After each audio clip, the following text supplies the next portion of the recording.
he was a high thinker and a guy that was always 30 steps ahead of whatever the curve was.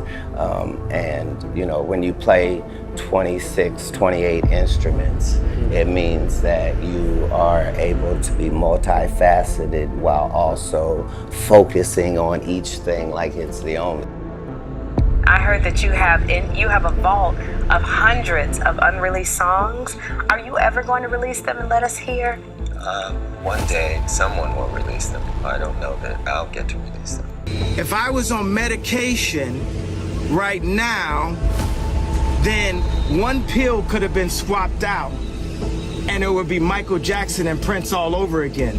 But because I didn't take the misdiagnosis and I didn't take the medication, I'm able to speak to you guys clear of thought and transparently.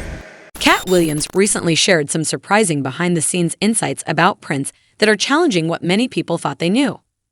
According to Katt, Prince had personal concerns about both Jay-Z and Diddy, and he reportedly kept records related to those feelings.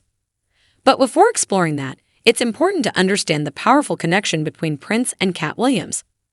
They first met when Katt was just 12 years old, and Prince offered him a kind of life-changing encouragement that went far beyond fame or money, instilling in him the belief that true greatness comes from within. Their relationship was rooted in mutual respect, honest conversations, and lessons that stood the test of time, transcending the typical Hollywood dynamic. I met Prince when I was 12. Where did you meet Prince when you were 12? In Dayton. After Really? he performed at UD Arena. Yeah, I mean, I knew him my whole life. He was like the guiding force for me. It's the reason I had high self-esteem was because of him. Like, just a lot of things that I didn't... Did he say something, or was his behavior inspiring and self-esteem shedding? No, he wasn't really like that. He was a high thinker and a guy that was always 30 steps ahead of whatever the curve was. And you know, when you play 26, 28 instruments, it means that you are able to be multifaceted while also focusing on each thing like it's the only thing, which is a hard skill. But he let me know that you could be short and light-skinned with long hair, and people could make fun of you, but as long as women loved you, you had nothing. Prince was never afraid to speak out about the darker side of the music industry. He believed that many record labels viewed artists more as products than as true creators. Throughout his career, he openly criticized how these companies often stripped musicians of their rights and profited unfairly from their talent. You know. Like Mariah Carey just had this big $20 million. That's like a huge deal, right? So you feeling that? No, well, what I mean, I don't understand. What the public sees the word $20 million an album. Well, let's see. Do you all think that's a good deal? What, I mean, tell me why. I mean, what am I missing? Okay, let's do some math. Okay. If You do math like that? Kinda. If you sign me, Okay. you signed me to a record company, Right. or a record deal. Let's suppose you have a record company. Right. How much would you give me? The album sells for $18, right? $18. Whatever, yeah. All right. How much of that would you give me? Well, I don't know how it works. Well, no. Half? Half? Half sound good? Yeah. All right. Check this out. If I sell 1 million copies, I'm gonna have $10 million, right?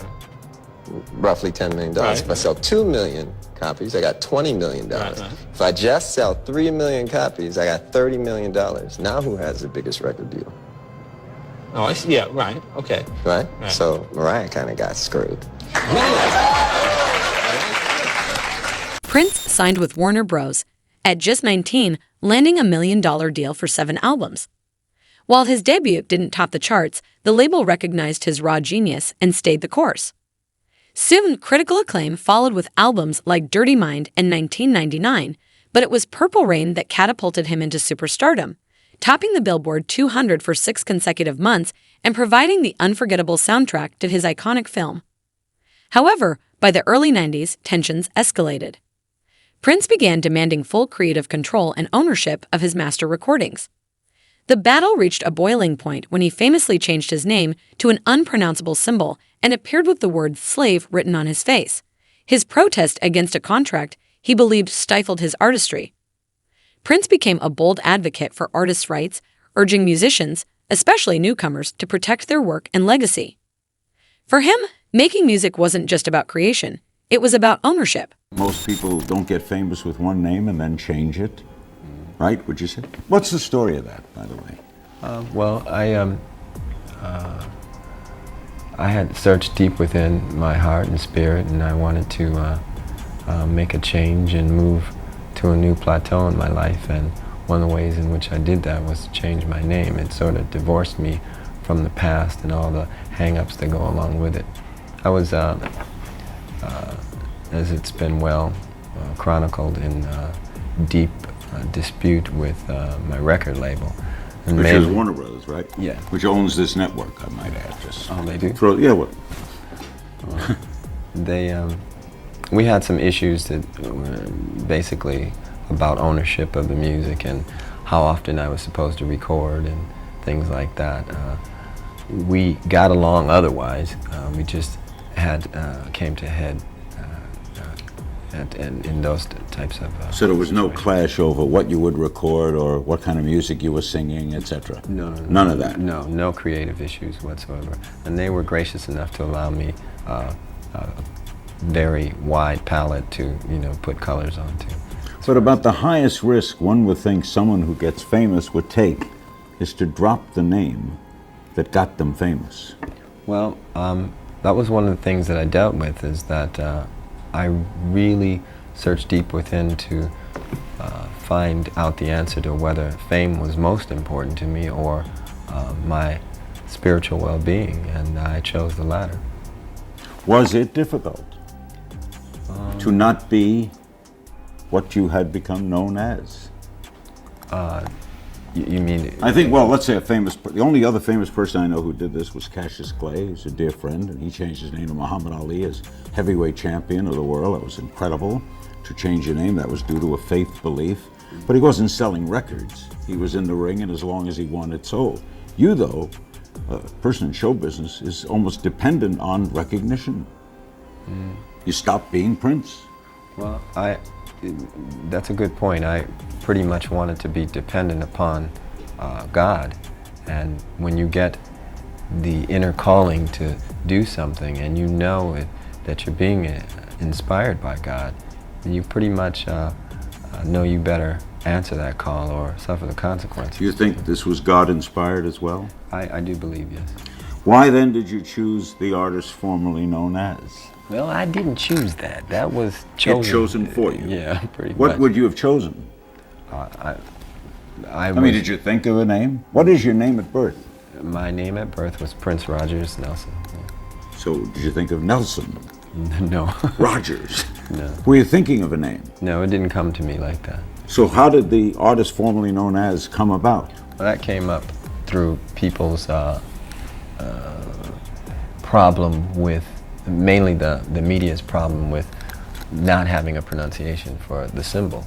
So they had to come up with something, I guess. So the artist formerly known as is a media invention. Yes, sir. Not your invention. No, sir. You're a symbol. Oh. Okay, how do you promote a symbol? Well, what we found is throughout the world, if you hold this up and show it to people what they think of, they will say Prince. Obviously. Yeah. So you obviously made it famous. Yeah, I think so, yeah. Can you tell us what it signifies? Me. No, but I mean how you chose it. You designed it? It's sort of come about over time. I've always morphed the female and the male symbol together. Show it again, let me see that. Yeah, and it works. It's pretty cool, ain't it? Makes for great jewelry, too. Has it been copied? Oh, yeah. Stores sell this everywhere? Well, a lot of times you'll find, like I say, so-called fans on the internet, which is kind of a problem sometimes because once they use the symbol, it's as though I've endorsed whatever it is that they have for sale. And can you copyright that? It is copyrighted. So you can't be ripped off by it? No. We've been showing it on the bottom of the screen so that people tune in, they know who we're watching here. Oh, cool. There it is. Look at that. See that? Now, all right. That's cool, right? It's a class act. This CNN, man, we don't fool around. Prince and Jay-Z found themselves at odds over streaming rights, particularly when it came to Tidal, Jay-Z's music platform known for its strong stance on artist ownership. Prince had long kept his music off most streaming services, prioritizing control over how his art was distributed. In 2015, he made an exception by striking an exclusive deal with Tidal for his album Hit and Run Phase 1. While the move initially appeared strategic, underlying tensions soon emerged.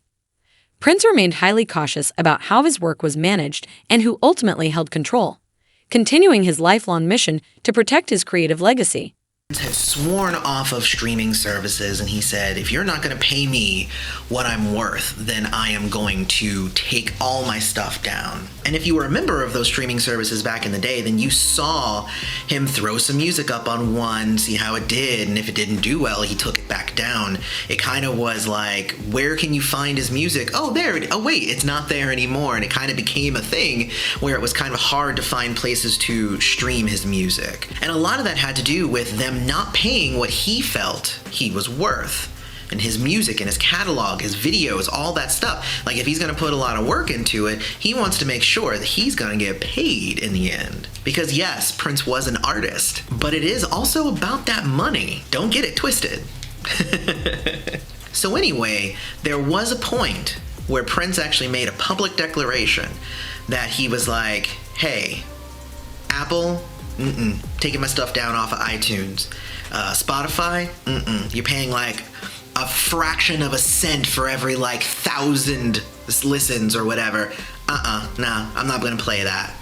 And he took it all down pretty much from everywhere. Much different than it is now. It was all put back up after he died, but he had taken it all down. And then in 2015, it was announced that his newest album, Hit and Run, was going to be a Tidal exclusive. And it was cool, actually, because he was really excited and happy and proud of the decision that had been made as well. So he wanted to talk about that. I dug up an interview that he did with Ebony Magazine, where he talked a little bit about his decision to do that. Ebony asked, what made you decide to move your catalog to Tidal and away from the other streaming services? And why is Hit and Run about to be exclusively available on Tidal? Tidal's a new company. It's brand new. They're just getting their footing, and I think when there's a company like that, or the OWN network, situations where we finally get into a position to run things, we all should help. It's been a lot of fun. We've changed the format of how our music appears, where it would normally say related and have a bunch of random stuff pop up. I love D'Angelo, but he's just getting started. He came way after. What we did is we changed that to influences. Then all these black and white pictures come up and you can go back and look at all the people who influenced me. Then in each one of those situations, Tidal allowed us to go and work on those pages. That's the problem with these formats, is that there's a lot of laziness out there. They have to do so much, so a lot of times it's just a program. It's an algorithm. I didn't want to be a part of that. I've always made a point when I've spoken with Ebony to encourage ownership. Because we can look at situations with Tidal, for example, Apple, Pandora, Rhapsody, Deezer. When you give them your record, you might get paid 6 months later. Beyonce, her last album came out, 18 million went into the kitty that very next day. She didn't get that money. She got paid on a royalty scale, just like all other artists. That's what I'm talking about. LeBron James, his deal is a completely designer deal, completely different than any other basketball player. So that's what we need for the future. To stay aloft, it's going to need the Kanye Wests and the Kendricks and people like that who can make product and get people excited about stuff. And they're going to dictate how the deal is gonna look like. And that's what's fun about the times now.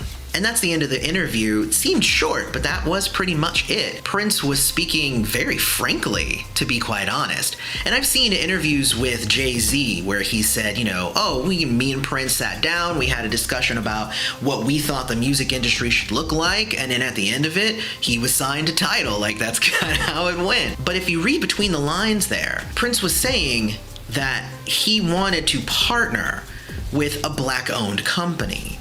Jay-Z was starting this brand new thing. It was going to be a contender against Spotify and Apple and all of that stuff. And he was like, I want to be part of that. I want to be part of this new movement where there is ownership. And I've always believed that too, even before like Prince started saying that. I believe that black people need to own black things. There have been a lot of people who have come up because they've made the right deals and whatnot. And I'm not saying that any of them are sellouts, but it's always better to own your stuff. And it's always better that if this is a black made thing, that it be owned by black people. Otherwise, you're just kind of giving in to the same system that has continuously exploited the ideas and talent of black people and then spit them out. Prince has talked about that through, oh my gosh, a lot of his career. Prince wasn't alone in challenging the music industry's questionable practices. In 2020, Kanye West took that fight to a new level, publicly calling out record labels for binding artists to contracts that stripped them of ownership. He posted screenshots of his own contracts on Twitter, likened the industry to modern-day slavery, and declared himself a new Moses, on a mission to free creators from exploitation. In many ways, Kanye picked up the torch Prince had carried, proving that the struggle for artistic freedom hadn't faded, it had only grown louder and more urgent. Another fight, this one between Prince and Jay-Z. Seemed like Jay-Z would win, right? Yeah, that seems like an unfair fight. Seems like an unfair fight, except that it's Prince's record label and lawyers who are doing the fight for him because they say that Jay-Z and Rock Nation and Tidal overstepped the bounds by a huge amount by trying to celebrate Prince's birthday, which was June 7th, and Tidal by jacking his music. They would stream pretty much all of his hits ever. Which, according to Prince's record label, they have no right to do, and now they gotta pay. Yeah, the guys, Prince's estate filed a huge lawsuit against Jay-Z and Rock Nation in Minnesota courts, and we got a copy of the lawsuit. Let me tell you something, guys. We've been talking about this like this may be coming. We did a report on TMZ.com about a letter written to Rock Nation saying, guys, you cannot just stream all of Prince's albums starting on June 7th. Right. Whether it's birthday or not, or whether it sounds like a good idea, you can't just do it for free. Jay-Z, we were told, responded with saying, I had a deal with Prince before he died in 2015, and I was allowed to stream it. The estate is saying, no, that deal was for one album, not for all 16 or 15 albums that he has. And that is exactly what Tidal did, according to the lawsuit. And Charles, we looked at this together. There is like, they put every single infringing song that they... Every song that they streamed, and it's it 3 goes on pages. for like, yeah, it's like 3+ pages. It's Prince's of music, songs. guys. There's Name tons a song, of hits. They played it. Well, if you're gonna do a little, you do a lot. Yeah, exactly. That's what I said. So- In for a penny, in for a pound. Well, guess what? Now that pound is gonna cost them. They don't mention how much money, guys, but I'm guessing it's a lot of money, and they are upset, and they are going after Jay-Z in court for it. Hey, Harvey, Charles, it's Keisha from New York City. So I think, the smartest businessman, right, surrounds himself with people who are smarter. But in this case, it's not happening. This whole debacle just leaves me to believe that his business circle is like totally whack. Because everybody knows Prince was about his coins in life, and now he's about his coins in death, Jay-Z and his homies, they should but know better. here's the thing. Jay-Z is a smart guy. There's something up Jay-Z's sleeve. I'm not sure what it is, but there's something up that sleeve. Prince wasn't just a musical icon, he was a fearless advocate for artists' rights, standing up long before the industry was ready to hear the truth. From rejecting control over his art to the unanswered questions surrounding his death, Prince's life remains a powerful reminder of the fight for ownership, freedom, and legacy. What's your take? Drop your thoughts in the comments. If this message resonates with you, hit that like button, subscribe, and stay tuned for more real talk. Until the next time, keep it real.